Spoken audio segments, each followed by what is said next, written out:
दोस्तों, अगर आपको भी सीआईडी शो देखना अच्छा लगता है और आप सीआईडी के ACP Pradyuman, inspector Abhijeet, inspector Daya और बॉलीवुड की मशहूर अदाकारा मोनालिसा को देखना पसंद करते हैं तो सबसे पहले इस वीडियो को दिल से लाइक कर दीजिए। और अगर आपने अभी तक हमारे चैनल एपीएम पिक्सेल्स को सब्सक्राइब नहीं किया है तो जल्दी से कर लीजिए सब्सक्राइब और साथ में जो बेल आइकन यानी कि जो घंटी का बटन है उसको दबा के ऑल सेलेक्ट कर ले ताकि हमारे सारे आने वाले नए वीडियो के नोटिफिकेशंस आपको मिलते रहे सबसे पहले।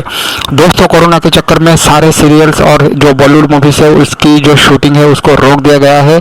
अब जो लॉकडाउन है दोस्तों वो अभी तो फिलहाल ख़त्म हो जाएगा और आशा ये किया जा रहा है कि लॉकडाउन जो है वो एक नए सिरे से शुरू हो सकता है। तो मेरा दोस्तों आप सबसे ये गुजारिश है कि अगर आप घर पर हैं तो घर पर ही रहिए, बिल्कुल भी बाहर मत निकलिए, सोशल डिस्टेंसिंग का पालन करिए दोस्तों, कोरोना से खुद को बचाइए और अपने फैमिली को भी सेफ रखें। तो दोस्तों, सीआईडी का जो सीजन 2 है वो बहुत ही जल्द आने वाला है आप सबके टीवी पर, आप सबके घर पर। और जैसा कि आप लोगों ने थंबनेल में देखा, मोनालिसा जो है जो कि भोजपुरी सिनेमा की प्रख्यात अभिनेत्री है और कई सारे बॉलीवुड मूवीज पे भी नजर आ चुकी है दोस्तों। और हालांकि अभी फिलहाल जो है वो बिग बॉस में भी नजर आ चुकी है दोस्तों।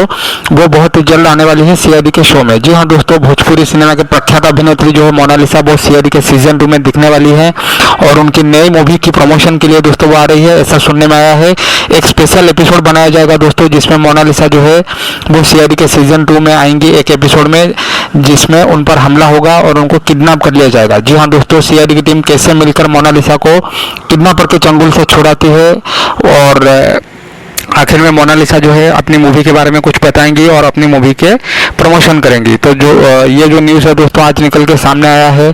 आप लोग नीचे कमेंट करके ज़रूर बताइए दोस्तों कि आप मोनालिसा को सीआईडी में देखना चाहते हैं या नहीं, और आपको मोनालिसा की मूवी जो भोजपुरी फिल्में हैं वो आपको कैसी लगती है।